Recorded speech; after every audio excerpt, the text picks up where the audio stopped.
Chapter 1. The Wedding Without a Mother-in-Law. The golden light of late spring bathed the elegant garden of the Whitmore estate. The petals of white roses danced gently in the breeze. A perfect backdrop for what should have been the happiest day of Olivia Tran's life. She stood quietly beneath the delicate archway, dressed in an ivory gown her mother had spent weeks altering by hand. Her heart should have been full, but instead, it felt like a glass ready to crack. Guests clapped politely as Olivia and Thomas Whitmore exchanged vows, yet something was missing, glaringly so. Eleanor Whitmore, the groom's mother, was nowhere to be seen. She had a migraine. Thomas had said flatly that morning. No apology, no concern. Just a statement, as if it were a minor detail. But Olivia knew better. Eleanor's disdain for her was not subtle. It had been palpable since the first day they met, when Eleanor's eyes took in her simple dress, her quiet voice, and most unforgivable of all, the fact that she came from a single-mother household. Still, Olivia had smiled through it all, hoping that love and patience could melt away prejudice. That Eleanor would one day see past her humble background and accept her as family. As the ceremony continued, Olivia's eyes searched the rows of white chairs. She caught a glimpse of her mother, Mrs. Tran, sitting quietly in the back. She wore a simple dress, navy blue. With tiny hand-sewn beads, her hands nervously folded in her lap. Alone. There had been no groom's side or bride's side of the aisle today. Just a silent line dividing privilege and modesty. When it was time for the first dance, Olivia moved slowly in Thomas's arms. His grip was light, almost disconnected. They barely looked at each other. The silence between them was more awkward than romantic. "Are you okay?" she asked gently, hoping to find even a sliver of warmth. "I'm fine," he replied, eyes drifting across the room to his coworkers. "Just tired." She nodded, biting her lip. This wasn't how she had imagined it. There had been no father walking her down the aisle. He had left long ago. No emotional speeches.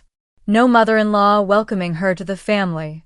Just her and her mother, facing the weight of unfamiliar expectations. Later that evening, while the other guests mingled near the champagne bar, Olivia slipped away and found her mother on a bench near the garden wall. "Mama," she said softly, sitting beside her. "Are you cold?" Mrs. Knock shook her head. "No, Con. I'm okay. It's a beautiful evening." Olivia rested her head gently on her mother's shoulder. "I'm sorry she didn't come." Her mother smiled, faint but steady. "You don't need her to be happy. You just need someone who chooses you." Every day.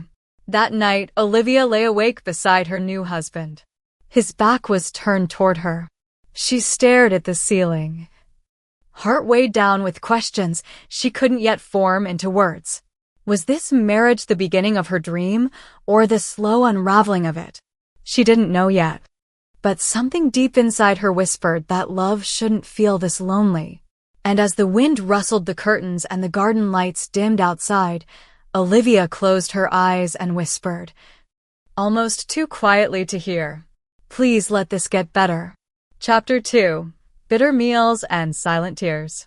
The morning sun streamed through the large kitchen windows of the Whitmore household, illuminating the marble countertops and pristine cabinets. Olivia stood quietly in the corner, her hands wrapped tightly around a ceramic mug of chamomile tea. She wasn't a coffee drinker. Unlike her new husband and his mother, who both insisted that real mornings only started with dark roast and silence. Eleanor Whitmore entered the kitchen at precisely 7 a.m. Her hair perfectly pinned, her posture ramrod straight. She glanced at Olivia but said nothing. She moved around the kitchen with practiced precision, opening the refrigerator, slicing fruit, and arranging her plate like she was preparing a dish for a magazine photo shoot. "Good morning," Olivia said gently. Eleanor didn't reply. Instead, she reached for a small plate and placed only enough strawberries and yogurt for herself. Without even looking up, she asked flatly, Aren't you supposed to be working today? I start next Monday. Olivia replied, mustering a smile. I took a short break after the wedding. A short break, Eleanor repeated, almost like a judgment. How nice. The silence that followed stretched uncomfortably between them. Olivia stared into her tea, trying to make herself small. Her body tensed with every clink of silverware. Thomas entered a few minutes later, dressed in a crisp shirt and slacks, adjusting his watch. Morning, he said, placing a quick kiss on Olivia's head. She smiled at him, grateful for the gesture. However brief. Don't forget dinner with the Harrisons tonight, Eleanor chimed in, her voice more energized now that her son had arrived. Olivia, make sure you don't wear anything too plain. They're very particular people. Olivia opened her mouth to respond, but Thomas had already nodded and walked out. No one looked back at her. That evening, as they prepared for the dinner, Olivia stood in front of the bedroom mirror, holding up two dresses, a navy blue sheath her mother had helped alter, and a sleek black one Eleanor had chosen. She opted for the navy, her mother's hands stitched into every seam. You're wearing that? Eleanor raised an eyebrow when she came into the room. Olivia's throat tightened. Yes, ma'am. I thought. Of course you did, Eleanor interrupted, a tight smile on her face. That looks like something my housekeeper would wear on Sundays. Thomas appeared in the doorway, adjusting his collar.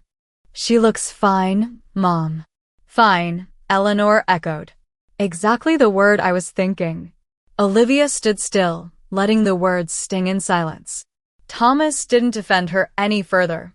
He was already glancing at his phone, distracted. This had become a pattern. He disappeared behind a screen while his mother fired silent darts. At dinner, Eleanor laughed and drank wine with the Harrisons, charming them with her sharp wit. Thomas played along with ease. Olivia sat quietly beside him, feeling like a prop rather than a person. So, Olivia, Mrs. Harrison asked, smiling politely, what does your family do? My mother's a seamstress, she replied with pride. There was a brief silence. Eleanor quickly added, yes, very humble. Olivia's roots are simple, but we're helping her adjust. The Harrisons laughed, but Olivia felt her cheeks burn. Thomas reached for his glass and didn't say a word. Later that night, Olivia lay in bed, staring at the shadows on the ceiling. Thomas was asleep, his back to her once again. A soft ache formed in her chest. Each interaction chipped away at something inside her. She tried to tell herself it was temporary, that Eleanor just needed time to warm up to her. But deep down, a voice was growing louder, one she had silenced for months. You are not welcome here. She turned to face the window and whispered into the dark, I miss home. Her fingers instinctively traced her belly, 6 months pregnant now. Every heartbeat of her baby reminded her that soon she wouldn't be alone. But would that be enough? Olivia closed her eyes and held her breath, hoping sleep would come before the tears did. Chapter 3. The Forgotten Woman. The third trimester hit Olivia harder than she expected. Her back ached constantly. Swelling invaded her ankles. And simple tasks like bending to pick up a dropped spoon felt like climbing a mountain. Yet no one in the Whitmore house offered help, not Thomas, buried in his work and endless meetings, nor Eleanor, who treated Olivia's pregnancy like an inconvenience rather than a miracle. By now, Olivia had stopped expecting compassion. She had become invisible in her own home, like furniture. Present but unacknowledged, the only one who stirred inside her, who reminded her she still mattered, was the tiny life growing within her. It was a Wednesday morning when Olivia attempted to bring her own laundry basket down the stairs. The fabric bulged with sheets, baby onesies, and the soft pajamas her mother had mailed from Sacramento. Halfway down, her foot slipped slightly on the polished wood. The basket tilted. She gasped and clutched the rail just in time. Clumsy. Eleanor muttered from the living room, not looking up from her tablet. I'm fine, Olivia whispered, steadying herself, her heart pounding. I wasn't asking, Eleanor replied. Olivia stood frozen, swallowing her anger. She wanted to shout, to ask why she was being punished for something as unchangeable as her background. But the weight of all the months of silence bore down on her like the basket in her hands. She didn't shout. She went back to folding laundry in the dim corner of the upstairs hallway, alone. That night, Thomas returned home later than usual. Olivia had waited up, wanting to share something, anything. She had finally picked a name for their daughter, Ava. She prepared chamomile tea, warmed a blueberry muffin, and waited in the soft glow of the kitchen lamp. When she heard the garage door hum open, her heart fluttered in reflexive hope. But when Thomas walked in, he looked exhausted, loosened his tie, and offered only a weak hey. I was thinking about the baby's name, Olivia began gently. He set his keys on the counter. Now, she hesitated. I thought you'd like to be part of it. He shrugged. You pick. It doesn't matter to me. That stung more than she expected. She had imagined this moment so many times. The two of them sitting together, debating names, dreaming of who their daughter might become. Instead, she stood in the kitchen with a cooling muffin and a tightening heart. It matters to me, she said softly. Thomas didn't answer. He poured himself a glass of water and walked away. Days passed, and Olivia continued to drift through the house like a ghost. Even the nursery, a room she had decorated with soft yellows and gentle greens, felt foreign, like it belonged to someone else. Eleanor came in one afternoon, uninvited, and scanned the room with a critical eye. Looks modest, she remarked. Are those used curtains? They're from my mother, Olivia replied. She made them herself. Eleanor didn't hide her frown. Well, I suppose your people find value in that kind of thing. Olivia blinked. My people? Eleanor offered a tight smile. People who don't have choices. Olivia clenched her fists by her sides, nails digging into her palms. This was cruelty wrapped in casual words, and she'd had enough. I chose this room, she said, voice trembling but firm. I chose these curtains. And I'm choosing to love this baby more than you've ever tried to love me. For once, Eleanor was speechless. That night, Olivia curled up in bed alone. Thomas was on another overnight business trip. She placed a hand on her belly and whispered, You're not going to grow up in a house where people make you feel small. She pulled the baby blanket her mother sent close to her chest. It smelled faintly of lavender and laundry soap, like home. And in that moment, surrounded by silence, Olivia made a quiet promise. If no one in this house will protect us, then I will. Chapter 4.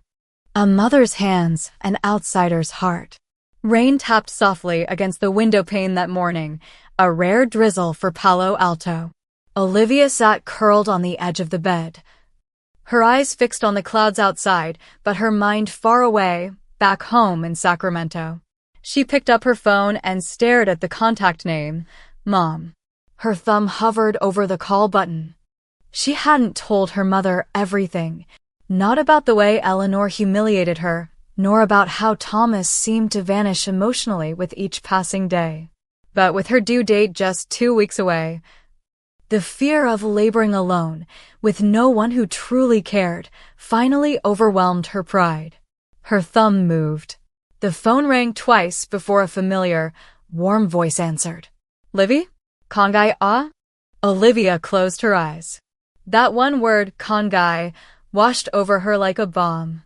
Mama, she whispered, voice cracking. Can you come? There was no hesitation. Mi esi len exi nai. By late afternoon the next day, Mrs. Nok Tran arrived with 2 small suitcases and a warm thermos of chagung. Olivia hugged her tightly in the front yard, tears pooling in her eyes. She hadn't realized how much she had missed being held. Inside, Eleanor watched from the top of the stairs, arms folded. She didn't greet Mrs. Nok, didn't offer tea, didn't even say hello. The tension hung in the air like static. As the hours passed, Olivia noticed how her mother slipped seamlessly into the rhythm of caregiving.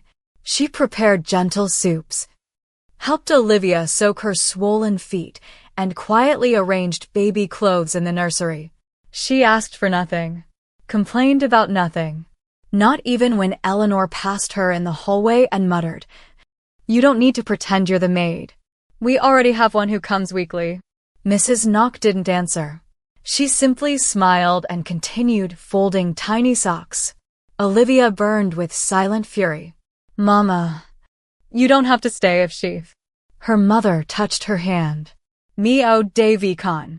Kong Vai Kok." One morning, Olivia awoke to the smell of ginger broth and rice porridge. Her mother had been up since dawn, cooking for her with the same love and precision she had always known. But in the kitchen, Eleanor stood with arms crossed, watching. "That smell." Eleanor wrinkled her nose. "It's quite strong." "It's for Olivia," Mrs. Knock replied calmly. "Ginger helps with her digestion. She's been bloated." "We don't usually cook things like that in this house." Mrs. Knock gently stirred the pot. "Then maybe it's time you start." The two women stared at each other for a beat. Eleanor scoffed and left without another word. That evening, Thomas returned from work to find the house unusually quiet. Olivia was sitting at the dining table, her mother beside her, feeding her warm spoonfuls of soup like she was still a child. Thomas blinked at the scene, almost surprised. "She's still here?" he asked flatly.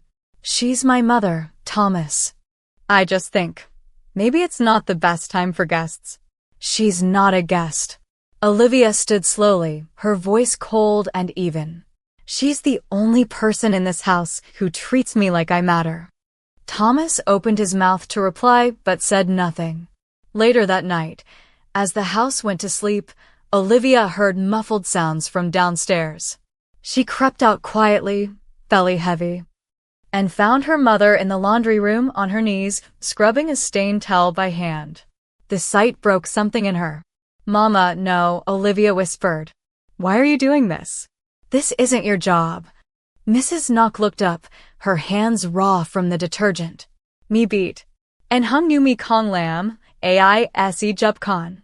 Olivia dropped to her knees beside her mother, wrapped her arms around her, and sobbed into her shoulder. "I can't stay here," she wept. "I thought marrying into a good family would give me more, but I only feel less." Her mother pulled her close. "Ve vi na, Khan. Dung doi den kai kong gi nua." That night, Olivia lay awake in the dim light of her bedroom, one hand on her belly and the other holding her mother's scarf, still warm from her shoulders. She had made up her mind. She would leave. Not in anger, not even in defeat, but in quiet dignity for herself, and for the little girl soon to arrive who deserved more than silent meals and clipped words. She would not be the forgotten woman anymore. She would go home. Chapter 5. The Last Supper. The scent of roasted duck and rosemary potatoes filled the Whitmore dining room, masking the tension that hung as thick as fog. Eleanor had insisted on a formal dinner. For appearances, she said. The Harrisons again were coming, this time with their daughter, the same one Eleanor had always hoped Thomas would marry. Olivia had wanted to decline.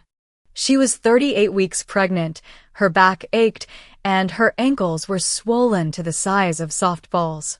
But Eleanor's command had come like all the others, shrouded in condescension and impossible to refuse. Her mother, Mrs. Knock, offered to help prepare the meal, but Eleanor waved her off with icy grace. "This isn't a charity kitchen." Still, Mrs. Knock remained nearby, just in case. She didn't say much, but her presence was a quiet shield. As guests began arriving, Eleanor's tone shifted dramatically. She transformed into the perfect hostess, laughing too loudly, complimenting dresses, and fawning over the Harrisons as if they were royalty. Olivia sat at the far end of the table, her plate untouched. Thomas, seated beside her, hadn't looked her way once. When he laughed, it was always toward their guests. When he smiled, it was never at her. "Still no baby yet?" Mrs. Harrison asked politely. "Any day now," Olivia replied. "Oh, I do hope she looks like the Whitmores." Eleanor chimed in sweetly. "It would be such a pity otherwise." The room fell briefly silent. Thomas didn't even flinch. Mrs. Knock, seated quietly nearby, placed her napkin down and stood. "Excuse me," she said with quiet dignity, walking toward the kitchen. Olivia's throat tightened. She turned to Thomas. "Did you hear that?" He kept cutting his steak. "Let it go." "Let it go?" She repeated, her voice rising. "She insulted my mother, again." "She didn't mean it like that." Olivia pushed back her chair. The sound scraped through the room like a scream. "I'm done," she said. "Olivia," Eleanor said coolly, "we have guests." Olivia stood tall, despite her swollen feet and heavy belly. "Then let them watch." She walked toward the kitchen, found her mother wiping her hands with trembling fingers. "Me," Olivia whispered, her voice breaking. "We're going." Upstairs, she packed in silence baby clothes, diapers, bottles. Her mother's hand-sewn blankets. Thomas appeared at the door as she zipped the final bag. "You're being dramatic," he said. Olivia didn't look at him. "No, Thomas. I was being silent. That's over now." He rubbed his temple. "Where will you go?" "Home. Where people see me as more than a burden." He didn't stop her. He didn't follow her. And as Olivia and her mother stepped out into the cool night, the Whitmore mansion standing cold behind them, a quiet sense of freedom settled over her chest. It wasn't victory. It wasn't revenge. It was just release. Back in the car as Mrs. Knock drove through the sleepy Palo Alto streets, Olivia stared out the window. Her hand rested on her belly, feeling the soft kicks within. "I'm sorry I waited so long," she whispered. Her mother reached over and squeezed her hand. "Quand de demain de biuk are, du moi la du quan trong." Hours later, as they arrived in Sacramento, Olivia looked at the modest house she grew up in. The porch light flickered weakly. The steps creaked underfoot. But to her, it shined brighter than any chandelier in Eleanor's estate. She stepped inside, her soul lighter. She was home. Chapter 6. The Divorce Papers. Sunlight filtered softly through the floral curtains of Olivia's childhood bedroom, casting golden patterns across the quilt her mother had sewn years ago. The quiet hum of morning in Sacramento felt worlds away from the sterile chill of the Whitmore estate. No echoing footsteps. No biting remarks. Just the scent of warm porridge from the kitchen and the gentle kicking of life inside her belly. It had been 3 days since she left. 3 days of silence from Thomas. Not a call. Not a message. She had hoped foolishly that he might come. That he might knock on the door, say he was sorry, beg her to return. That maybe he had finally seen the ugliness of his silence. But he hadn't. And Olivia was tired of waiting. That morning, she sat at the kitchen table with her laptop open. The cursor blinked on the search bar as she hesitated. "Divorce attorney near me, Sacramento." Her fingers trembled slightly as she hit enter. Across the table, her mother ladled steaming porridge into a bowl and placed it in front of her. "Eat something, Con. You haven't touched anything all morning." "I will." Olivia's voice was low. "I'm just looking something up." Mrs. Knock didn't ask. She didn't pressure. She just sat beside her and waited. Olivia turned the screen toward her. "I think I need to do this." Officially. Her mother looked at the screen, then at Olivia's face. "You waited for him to choose you," she said gently. "He didn't." "That's not your failure, Con." Olivia's throat tightened. "I wanted it to work." "I really did." "I know." Later that afternoon, Olivia sat in a modest office across from a woman named Attorney Carla Jenkins. Her tone was calm and efficient, The way people sound when they've had to help too many women through this same path. You have grounds, Carla said, flipping through her notepad. Neglect, emotional abandonment, verbal abuse by the mother-in-law. You don't need anything dramatic. You've already endured enough. I just want peace, Olivia murmured. I want to raise my daughter in a home that doesn't break me a little more each day. You're doing the right thing. For once, those words didn't make her cry. They steadied her. Carla handed her the draft. Read it over tonight. If it feels right, we'll file tomorrow. That night, Olivia sat on the porch with a shawl wrapped around her shoulders. The air was cool, the kind that hinted at autumn creeping in. Her mother sat beside her, silently knitting a little pair of baby mittens. I used to be so proud of him, Olivia said suddenly. The way he carried himself. The way he seemed so sure of everything. Her mother didn't respond immediately. She simply kept knitting. I used to think, Olivia continued, that I was lucky he chose me. He didn't choose you, her mother said softly. He tolerated you. And that is not the same. Olivia let the truth sink in. But her mother added, you chose you. You walked away. That takes more strength than staying. Olivia blinked back tears. It still hurts. Yes, healing always does at first.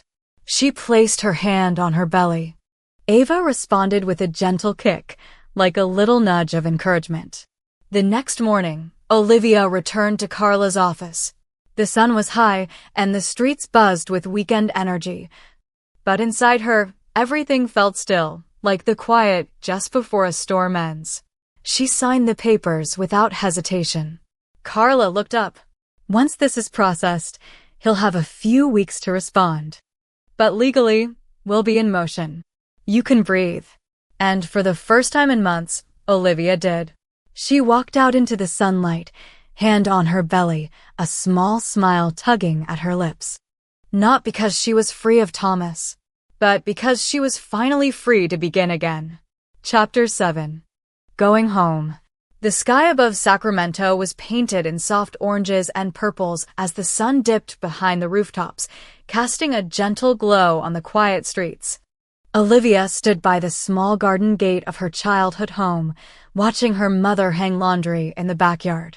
There was something so grounding about it, this rhythm of simple life. The sound of cloth snapping in the breeze, the smell of basil and lemongrass in the herb bed nearby. Everything felt slower here, softer. It had only been a week since she left the Whitmore house. But in that short time, Olivia felt like she had aged years. Her back still ached, her feet still swelled, but her soul was lighter. That night, after dinner, Olivia sat at the kitchen table with her mother, folding freshly laundered baby onesies. Each tiny sleeve, each pair of socks, felt like a small promise for the future. Me, kante la lam. She murmured in Vietnamese, her voice tender. Con siu gifai konatu chonggiai, mi chong sang ti moi la han fuck. Ba Nok looked up with her warm eyes and replied, Ko kongai. Ko chaunagwai, ko tieng quoi trong na ve la du. Olivia smiled, a tear sliding down her cheek. Me the Thursday cho con vi de kong ne loi mi truok de chu? Her mother reached across the table and held her hand. Kong ko gi fi the Thursday. Ai yu ma chong mu quang lig dao.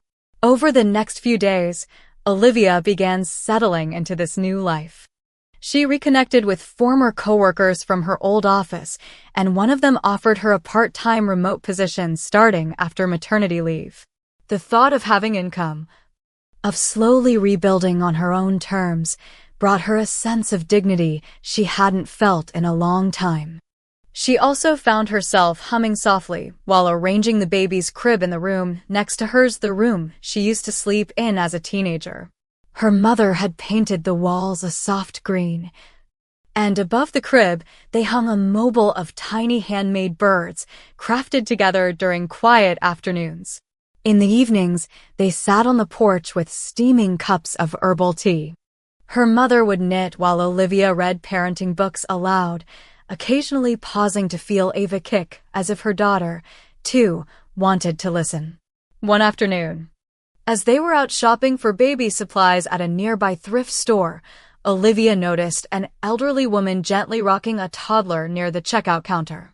The child giggled uncontrollably, and the woman beamed. Olivia stood watching them, hand resting on her belly. A sudden warmth bloomed in her chest, not from sadness, not from longing, but from possibility. She didn't need a mansion. She didn't need Thomas.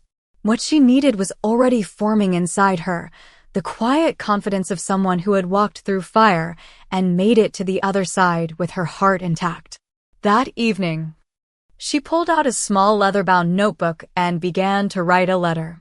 Dear Ava, you don't know this yet, but you saved me. Long before you opened your eyes, you helped me open mine. You reminded me what love is supposed to feel like, safe, warm, soft like your grandmother's hands. We may not have everything, but I promise we'll have enough.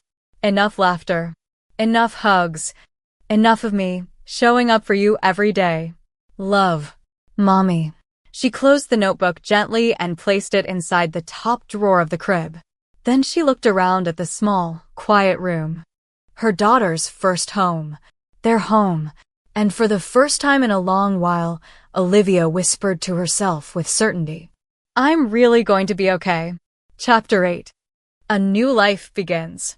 It happened at 2:14 a.m., a sharp cramp that jolted Olivia from sleep. At first, she thought it was another round of Braxton Hicks. But this one was different. Deep, steady, purposeful. She sat up slowly in the dark, breathing through the ache. A few minutes passed.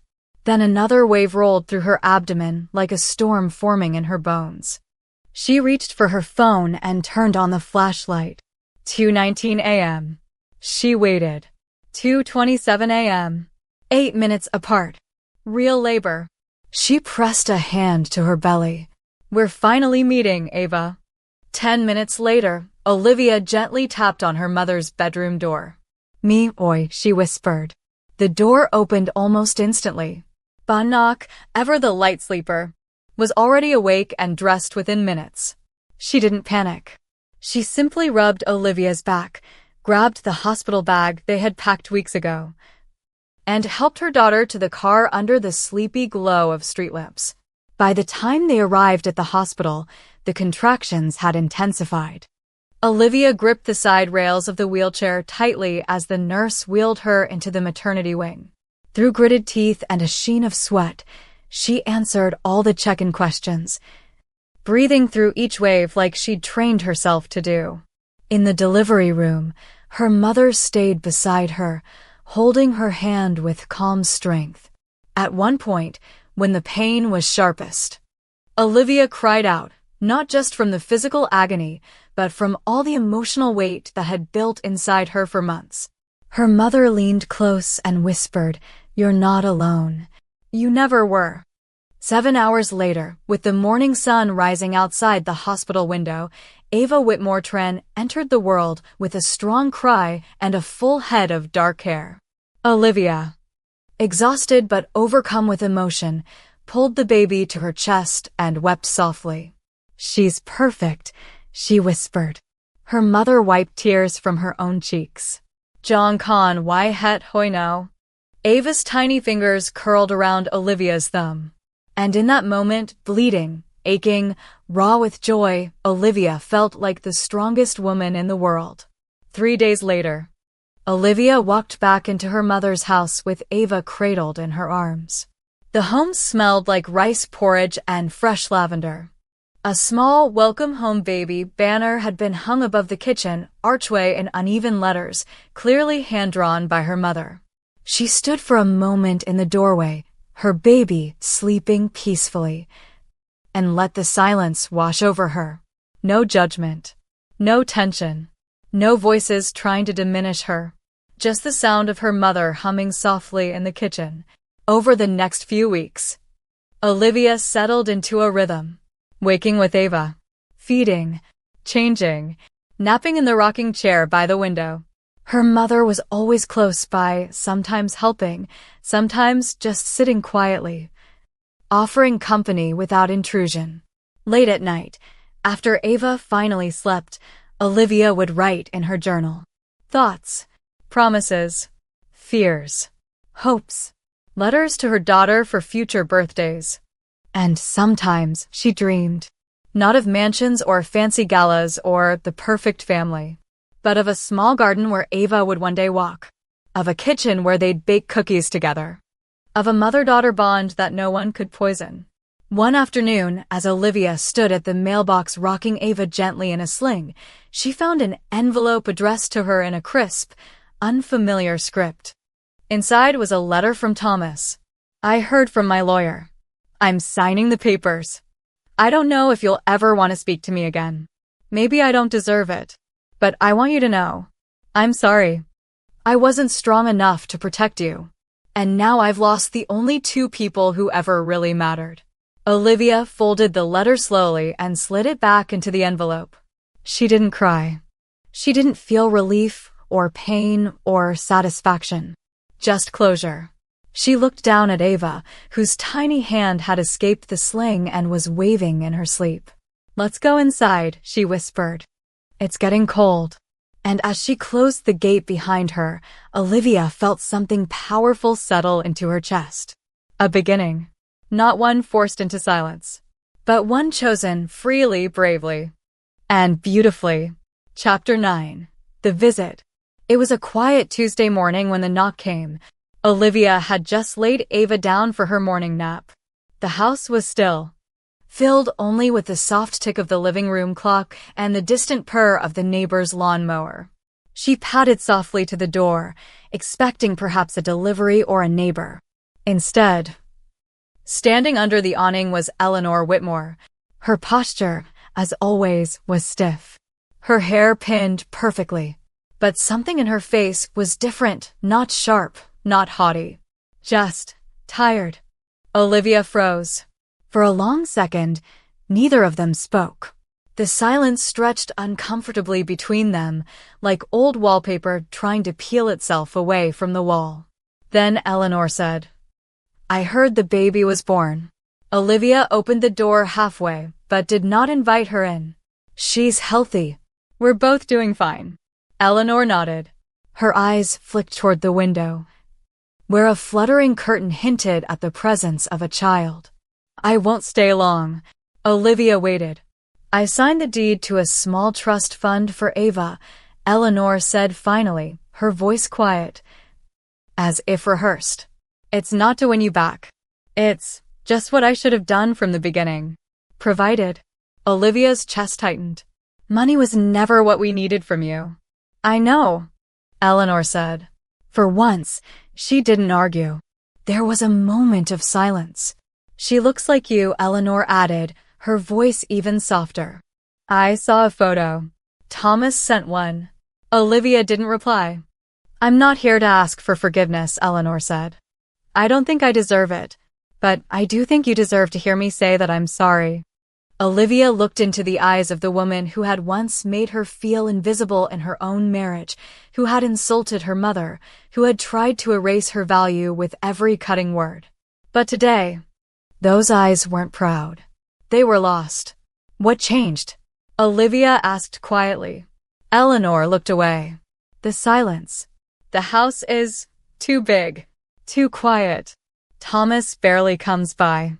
No dinners. No arguments. No sounds of a baby crying." She gave a bitter smile. "I used to think that was peace. Now, I think it might be punishment." Olivia hesitated, then gently stepped outside, closing the door behind her. She led Eleanor to the porch swing, the very one she had sat on as a child during summer nights. They sat in silence for a while, the wooden slats creaking beneath them. "My mother was afraid of you," Olivia said finally. "And I hated that. Because she's the strongest woman I know." Eleanor looked down. "I was jealous of her." Olivia blinked. "Jealous. She raised you alone. And still, she gave you love, strength, joy. I had everything money could buy, but I couldn't raise a son with a spine strong enough to defend his wife. Her voice cracked then, barely noticeable. But Olivia heard it. I wanted control, Eleanor said. And I destroyed the family I thought I was protecting. Inside the house, Ava stirred in her crib, letting out a soft, gurgling coo. Olivia didn't move. She listened. Finally, she said, I won't keep you from your granddaughter, Mrs. Whitmore. But you will respect her. And my mother. Eleanor nodded. I will. You will never speak to either of them the way you once spoke to me. Another nod. I understand. And you will never, ever get another chance to make me feel small. For the first time in Olivia's presence, Eleanor's eyes filled with tears. Of course. Olivia stood. Come back another day. When Ava's awake. You can hold her then. Eleanor rose slowly, visibly surprised by the invitation. Thank you. Olivia opened the door and stepped back inside. She paused just before closing it, then added, This isn't forgiveness. I know, Eleanor whispered. It's mercy. Click. The door closed, and Olivia stood still for a long moment, back against the wood, hand resting on her chest. Her mother entered the hallway quietly, a warm towel in hand. Watchin on Con? Olivia nodded. By Thay Doi Roy? Olivia shook her head. Kong Han, En Hung Con Tico. Her mother smiled, her eyes full of pride. And upstairs. Ava let out a happy squeal. Chapter 10, Ava's First Word. The late afternoon sunlight spilled through the windows, casting a honeyed glow across the wooden floorboards. Outside, wind chimes danced lazily in the breeze, filling the home with soft, melodic notes. Olivia sat cross-legged on the living room rug, a plush toy elephant in one hand and a stack of board books by her side. Ava, now nearly 10 months old, was in her usual spot, propped up on a pile of soft pillows, drool pooling at the corner of her chubby lips as she giggled at the wrinkled ear of the stuffed elephant. Olivia's heart swelled every time she looked at her daughter. The tiny bundle she'd once brought home from the hospital now sat with a willful tilt of her head, her little fingers exploring the world with fascination and delight. All right, Miss Ava, Olivia said playfully, wiggling the elephant's trunk. What does the elephant say? Ava responded by blowing a raspberry and squealing with delight. Close enough, Olivia laughed. From the kitchen, the aroma of lemongrass and ginger wafted into the room. Bon Nok was humming an old folk tune while preparing dinner, the kind of song Olivia hadn't heard since she was a little girl. It filled the house with warmth, a kind of invisible hug wrapping around all 3 generations of Tran women. Olivia reached for a book. Let's read this one, baby. Brown Bear. Brown Bear, your favorite. Ava stared intently at the colorful pages, babbling in a stream of nonsense as Olivia read aloud.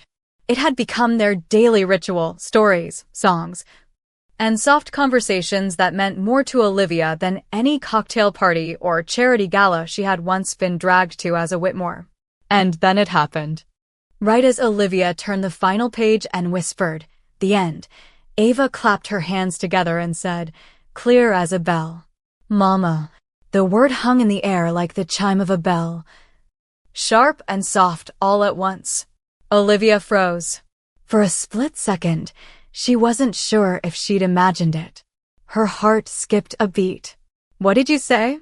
Ava blinked, then grinned her toothless grin. Mama, she said again, more confidently this time, like she knew exactly what it meant. Olivia's breath hitched. Tears sprang to her eyes. She scooped Ava into her arms, pressing kisses all over her cheeks. You said mama, she whispered, voice trembling. You said mama. In the kitchen, her mother appeared, drying her hands on a dish towel. Consave? She said it, Olivia beamed, eyes wide. Ava just said mama. Bon Nok's eyes lit up with joy. She came closer, kneeling beside them. Noi Lai Di, Ava. Mama Dao? Ava looked at her grandmother, and then back at Olivia, placing one small hand on her mother's cheek. Mama. It was real, clear, true.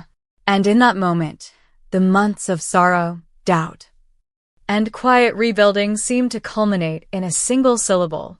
Olivia held her daughter tighter, laughing through tears. You know who I am, she whispered. You see me. You chose me. And it hit her, not just the sweetness of the word itself, but what it meant. Ava's first word wasn't just a milestone. It was a mirror. After everything, the shame, the silence, the belittling, the leaving, the healing, Olivia was no longer someone's wife, someone's daughter-in-law, someone's disappointment. She was Mama. And to this little girl, that was everything. That evening, as the three of them sat around the table sharing a simple dinner, Olivia kept glancing at Ava with wonder, as if her child had cracked open a secret door to joy. Later, when the dishes were done and the stars came out, Olivia sat by the window with Ava sleeping in her arms. She whispered, more to herself than anyone else, I don't know what the future holds, but if you can say my name, I know I'll be okay. Outside, the wind rustled gently through the trees. Inside, love held its ground. Chapter 11. An unexpected message. It was just after sunrise when Olivia woke to the soft buzz of her phone on the nightstand. The room was still dim, painted in pale blue shadows as Ava slept peacefully in her crib across the room, a tiny arm flung over her stuffed bunny. Olivia reached for the phone without thinking, blinking away sleep as she saw a new email notification pop up. Subject: Community Outreach Coordinator. Application follow-up. From Human Resources, Sunridge Family Foundation. She frowned slightly. The name sounded familiar, but it wasn't a job she remembered applying for. Curious, she tapped to open the message. Dear Ms. Olivia Tran, your name was recently referred to us by one of our volunteer coordinators. After reviewing your background and community involvement, we believe you may be an excellent candidate for the part-time community outreach coordinator position at our Sacramento location. This role focuses on supporting single mothers, family education programs, and early childhood development. Based on your recent work and personal story, we would be honored to invite you for an initial interview. Warm regards, Jennifer Ruiz, HR Director. Olivia stared at the screen. Her heart thudded, not with fear, but with surprise. The words community, early childhood, and single mothers hit her like a soft wave. They weren't just job keywords. They were her life. She quickly scrolled to the bottom and noticed a familiar name in the signature block below, referred by Carla Jenkins, ESQ. Carla, her divorce attorney. Of course. A small, stunned smile formed on Olivia's lips. She hadn't even known Carla worked with local nonprofits. And yet, she had silently passed Olivia's name forward. Someone believes in me. She whispered the words to herself like a sacred mantra. Later that morning, Olivia sat at the kitchen table with her mother. The laptop open again, the email pulled up. Ava sat in a high chair nearby, smearing mashed bananas over the tray with noisy joy. What do you think? Olivia asked, excitement mixing with nerves. Should I try it? Mrs. Knox sipped her tea slowly, thinking, you've helped yourself. Now, if you can help other mothers too, wouldn't that be meaningful? Olivia nodded, emotion blooming in her chest. She thought her future would take years to rebuild. That being a single mom meant giving up on purpose and career and all the things she'd once dreamed of. But maybe this was her path now. Not as someone's wife. Not as someone needing rescue. But as a voice for those still finding their way. That afternoon, while Ava napped, Olivia carefully typed a reply. Dear Ms. Ruiz, thank you so much for reaching out. I would be honored to speak with you further about the position. Please let me know a time that works best. I am currently available most mornings. With gratitude. Olivia Tran. She hit send and leaned back in her chair, exhaling slowly. Just then, her phone buzzed again. This time, it was a text. Thomas. Mom said she saw Ava. I hope you're both well. I know I messed up. If you ever want to talk, even just about her, I'm here. Olivia read it once, then twice. There was no anger in her now. No hate. Just clarity. She replied simply. We're doing well. Ava is happy. That's enough for now. She put the phone down. That evening, as the sun painted the sky in soft amber hues, Olivia rocked Ava to sleep. Her daughter's tiny fingers wrapped around one of her own. She looked out the window and smiled, not at something she could see, but at something she could feel rising quietly inside her. Hope. Real. Sturdy, earned hope. She whispered into the hush of the room, we're going to be just fine, baby girl. Better than fine. And for the first time in her life, she didn't just believe it. She knew it. Chapter 12. Letters for the Future. The evening was quiet, the kind of quiet that only came after a long, full day, the dishes washed, the toys tucked away, and the final lullaby sung. Ava slept peacefully in her crib, one tiny hand resting near her cheek, her breath soft and even. Olivia sat alone at her old writing desk, the one that had been tucked into the corner of her childhood bedroom for as long as she could remember. A cup of tea steamed gently at her side. The overhead lamp cast a warm pool of light across a blank journal page. She opened a fresh notebook, leather-bound with a soft burgundy cover. On the first page, in careful script, she wrote, To Ava. With all my love. Then she paused, her hand hovering above the page. There was so much she wanted to say, but how do you fit a lifetime into a letter? She took a deep breath and began to write. My dearest Ava. Tonight, you are sleeping soundly in your crib beside me. You're just 10 months old, and the world is still so new to you. You giggle when the wind moves the curtains, and you try to eat your socks. You've just said, Mama, for the first time, and every time you say it, I feel like I've been handed the whole universe. But I'm writing this for you to read someday. Maybe when you're 16 and the world feels confusing. Maybe when you're 22 and someone breaks your heart. Maybe when you're 30 and you wonder if you're strong enough to keep going. You are. I want you to know that your life didn't begin in a perfect castle. It began in a small house with creaky stairs and a grandmother who cooked with love and wore kindness like perfume.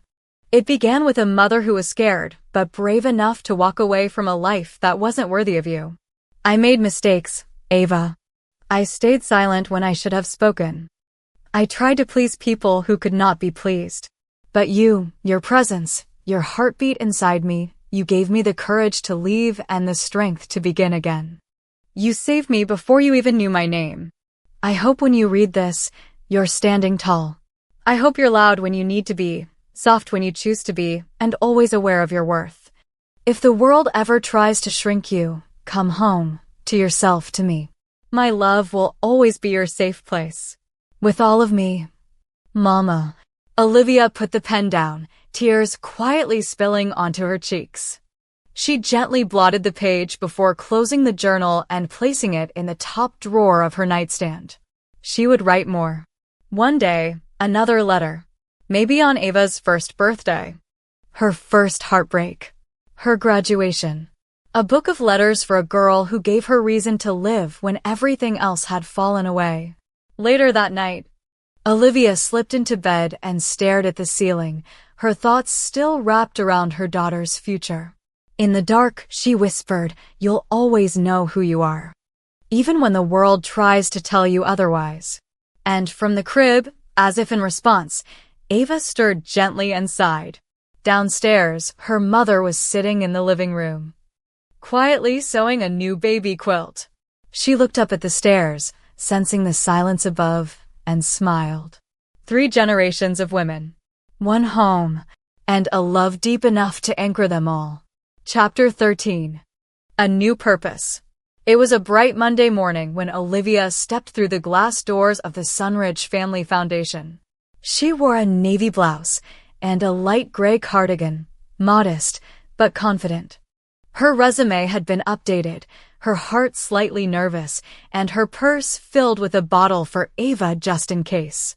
Her mother had agreed to babysit for a few hours, whispering before she left, "See you, Ben Tin.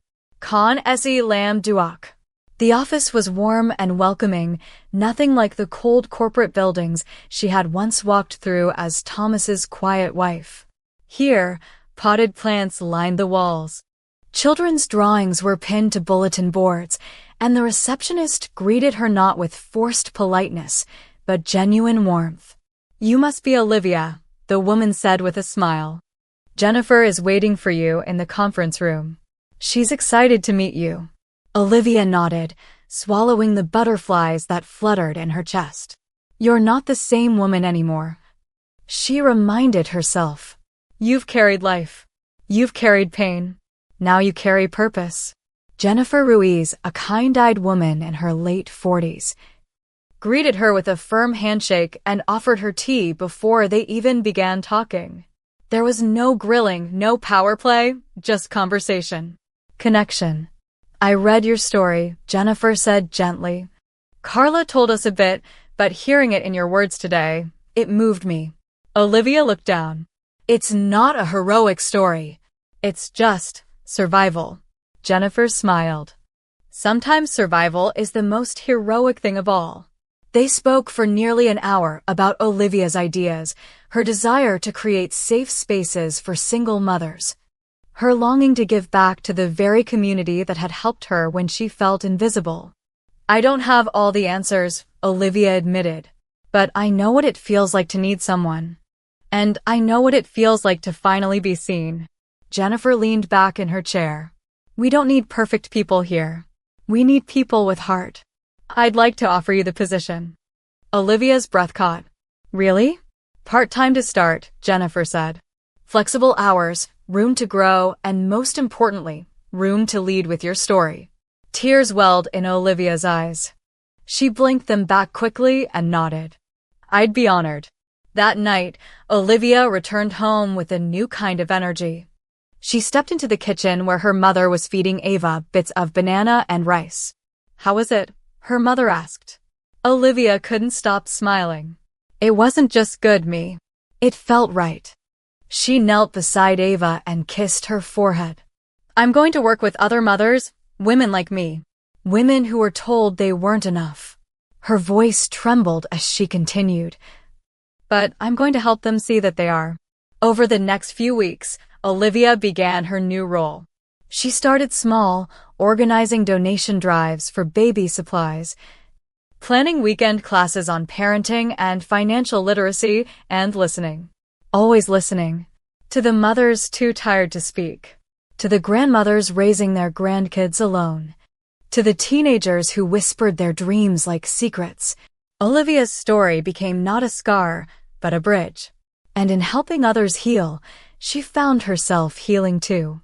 One Saturday afternoon, she stood before a circle of women in a modest community room, Ava sitting on her lap. "Most people think leaving is the hardest part," Olivia said, her voice calm and steady. "But staying silent? That was harder. Staying in a place where I couldn't be myself, where I was slowly disappearing, that was the real loss." A few women nodded. One wiped a tear. She continued. "You're not weak for walking away. You are not selfish for choosing peace. And you are never alone in this room." When she finished speaking, a young mother approached her, carrying a newborn in one arm. "Thank you," the woman said, voice shaky. "Today was the first day I didn't feel ashamed." Olivia placed a gentle hand on the woman's shoulder. "There's nothing to be ashamed of. You're here. That's what matters." Later that night, as Olivia rocked Ava under the stars, she thought about the path behind her, the pain, the silence, the departure, and how it had somehow led her here. Not just to a job, but to a calling, a purpose. A new chapter not defined by what she had lost, but by all she had chosen. And Ava, cradled against her chest, was the heartbeat that had started it all. Chapter 14. An old flame at the door. It was a rainy Thursday afternoon when Olivia heard the knock at the front door. The soft patter of raindrops mingled with the unexpected sound of footsteps on the porch. Ava was napping in her crib, and Olivia was curled on the couch with a book she barely managed to read. She stood cautiously and peeked through the peephole. There he was, David Chen. Her heart caught in a sudden, bittersweet hitch. David had been her classmate in high school. The quiet boy with a warm smile who always sat 2 seats away in English class. They'd shared stolen glances, secret notes, and the kind of youthful friendship that teetered on the edge of something more. But life had pulled them apart. David moved away after graduation, and Olivia had never heard from him again. Now, soaked from the rain, he stood holding a small bouquet of daisies, looking a little older, but just as kind. Taking a deep breath, Olivia opened the door. "David." "Olivia," he said softly. "I hope I'm not intruding. I was in the neighborhood and thought I'd stop by." She stepped aside. "Please, come in." As David stepped inside, he shook off his jacket and smiled. "You look well." "So do you." Olivia led him to the living room, where her mother was quietly knitting in her favorite chair. "David, this is my mother," Olivia introduced. Mrs. Knock looked up, smiling warmly. "It's nice to meet you, David." "You too, ma'am," David replied respectfully. They settled into the living room, the rain tapping steadily against the windows. David glanced toward the crib. "Is that Ava?" Olivia nodded, her heart swelling with pride. "Yes, she's my daughter." David smiled. "She's beautiful." They talked for hours about old memories, the paths their lives had taken, and the dreams they still held close. David shared that he had become a teacher, passionate about helping kids find their voices, just like Olivia was doing with mothers. "I never forgot you," he admitted quietly. "I always wondered how you were." Olivia felt a mixture of emotions, nostalgia, warmth, and a cautious hope she hadn't allowed herself in years. "Life hasn't been easy," she said, "but I'm finding my way." David reached out and gently took her hand. "I'm glad. And if you ever need a friend or anything, I'm here." Later, as David left, Olivia stood in the doorway, watching the rain soften into a drizzle. Her mother joined her, placing a hand on her shoulder. "Looks like life is opening new doors, Kongai." Olivia smiled, feeling the truth of it in her bones. Chapter 15. Healing Together. In the weeks that followed, David's visits became a comforting rhythm in Olivia's life. They met for coffee at the local cafe, shared long walks through the park with Ava nestled safely in her stroller, and exchanged stories of their journeys, the losses, the lessons, and the hopes still burning bright. For Olivia, David's presence was a gentle reminder that kindness and understanding still existed beyond the walls of her small home. He listened without judgment, laughed without pretense, and never rushed her healing process. One crisp Saturday morning, Olivia invited David over for brunch. Her mother bustled around the kitchen, humming a tune as she prepared her signature banh mi sandwiches.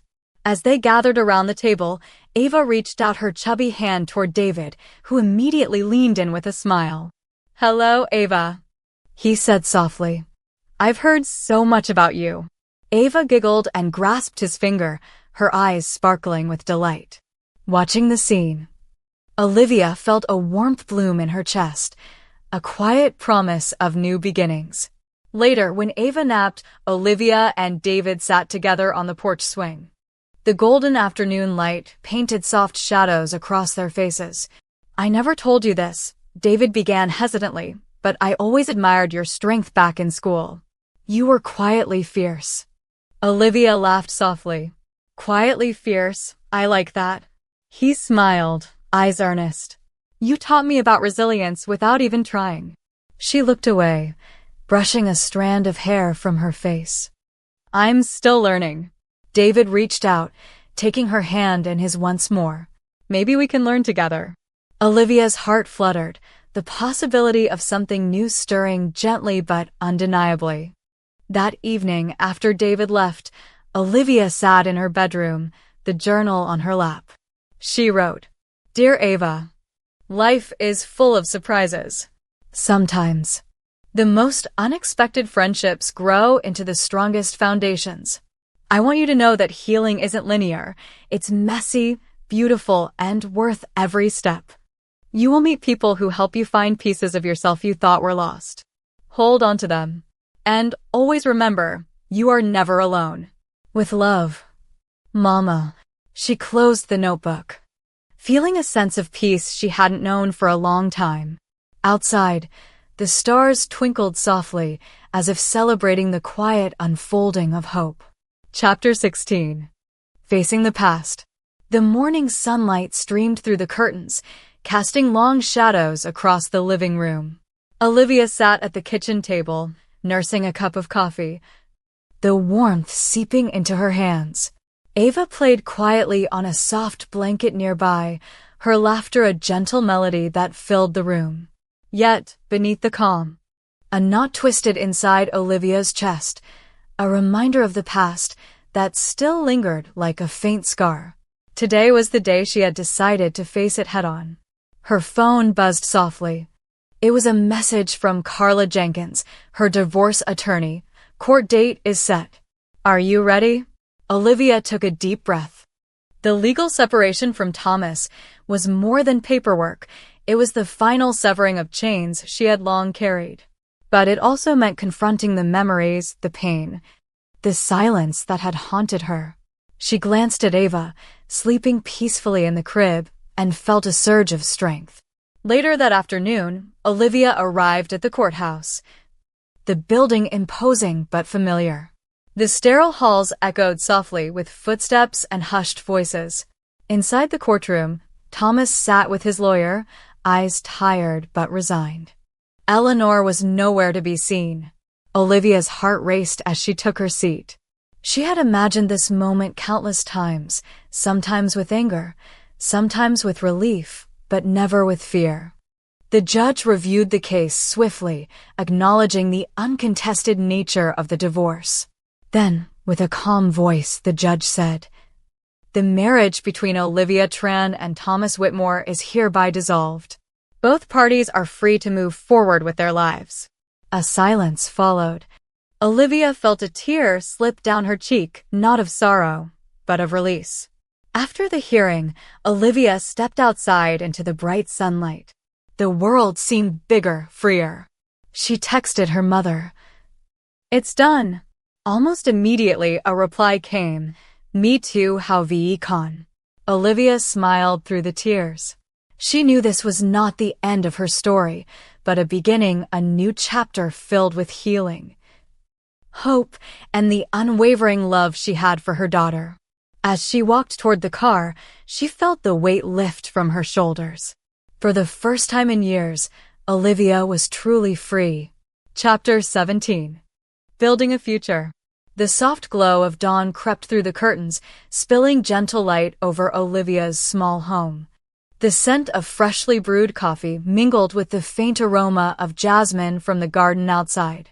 Ava's soft coos echoed from the nursery, a constant reminder of new beginnings. Olivia stood at the kitchen window, cradling a warm cup in her hands. Her gaze drifted to the tiny shoes neatly lined up by the door, a symbol of how far they had come. The scars from her past no longer haunted her steps. Instead, they marked the trail of her resilience. With a deep breath, Olivia opened her laptop and began outlining plans for the upcoming community programs at Sunridge Foundation. Workshops on financial literacy, parenting support groups, and mentoring sessions to empower single mothers. Each word typed was a brick laid in the foundation of a future she was determined to build, not just for herself, but for every woman who had ever felt invisible. Later that morning, David stopped by, carrying a basket filled with fresh fruit and homemade bread. He smiled warmly as Ava reached out to him with curious eyes.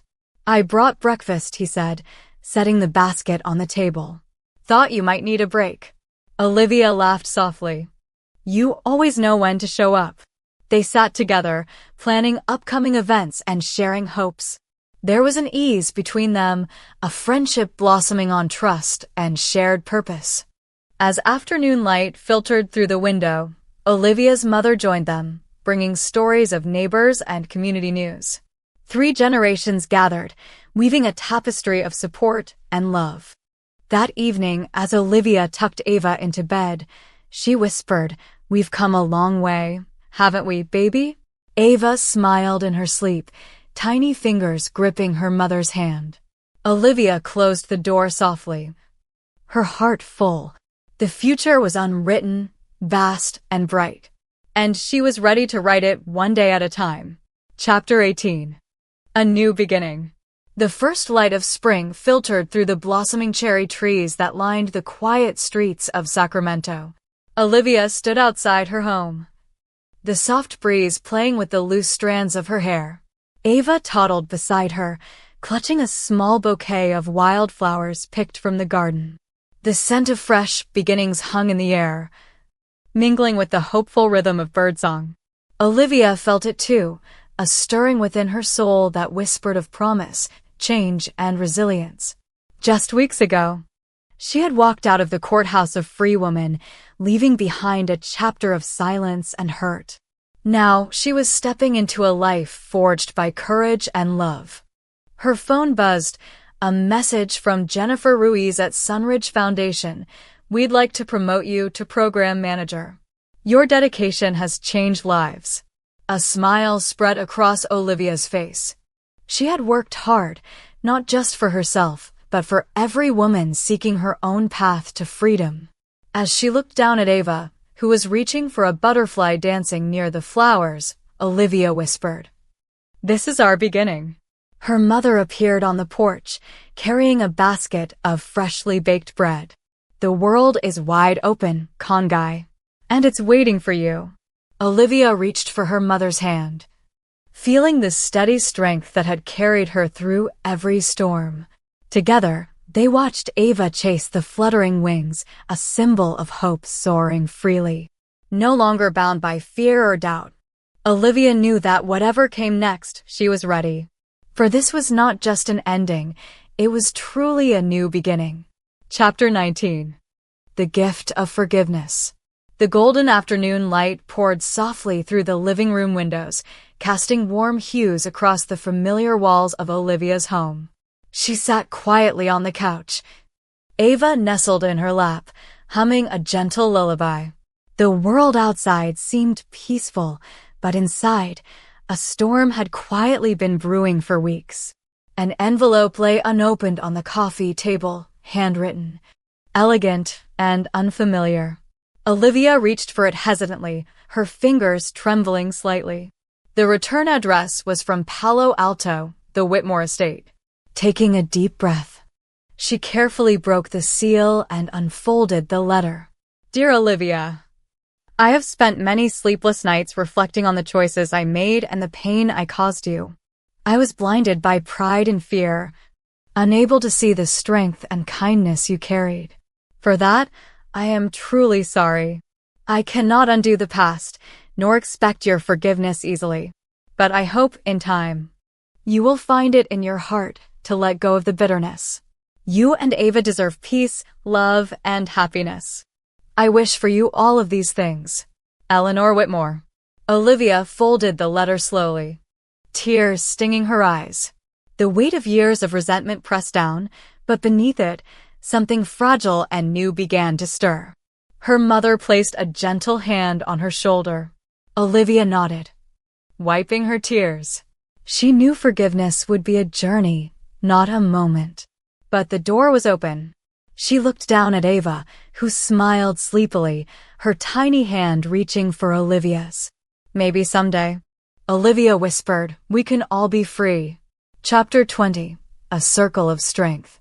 Spring blossomed fully over Sacramento, turning the city into a tapestry of pink and white petals fluttering gently in the breeze. Olivia sat in the community center's warm meeting room, surrounded by a circle of women, mothers, daughters. Sisters all bound by stories of struggle, resilience, and hope. Ava played quietly nearby, her laughter weaving through the room like a soft melody. Olivia's mother, Banach, sat beside her, her hands resting calmly in her lap. Their eyes met across the circle, a silent conversation of gratitude, pride, and unspoken love. Olivia spoke softly but firmly. Each of us has faced challenges that seemed impossible. But together, we are stronger. Our voices build bridges where walls once stood. A woman near the front nodded, tears glistening in her eyes. You remind me that I am not alone. The room hummed with quiet affirmations, a chorus of healing hearts. Later, as the meeting ended, Olivia stood by the door with David, who had come to support her. Ava clung to her hand, eyes wide with curiosity. Olivia took a deep breath. This circle, it's more than just a group. It's family. It's hope. David smiled. And it's growing. As the women hugged and exchanged numbers, Olivia felt the weight of her past lift like morning mist. She was no longer defined by pain or silence, but by the strength she helped nurture in others. At home that evening, Olivia placed a new letter in her journal. Dear Ava, we are never truly alone. When we share our stories, we weave a tapestry of strength that holds us all. One day, you'll find your own circle, your own family, and together, you will light the way for others. With all my heart, Mama. Outside, the stars shone bright, a quiet witness to a new chapter written not just by one woman, but by many.